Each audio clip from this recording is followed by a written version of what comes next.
How to send a voice message in line. Hi everyone, welcome back to Wake&Tech.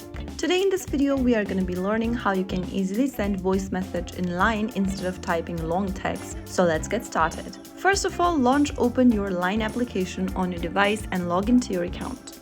Once you're logged in, from the home page of Line, go to the Chats tab at the bottom center and tap on it. Once you're inside the chat screen, tap open a conversation with a friend or a group where you want to send a voice message. Now go to the bottom right corner and look for the microphone icon and tap on it and allow necessary permissions such as microphone access by tapping the Allow button.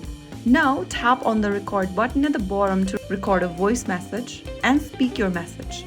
Once you are done speaking your message, go to the Send button at the bottom right and tap on it, and you have successfully sent a voice message in the app. And that's it. Your voice message is sent in Line. It's a fun and easy way to communicate, especially when typing isn't convenient. If you found the video helpful, don't forget to like, share, and subscribe to our channel. I will see you again in the next video. Stay tuned till then.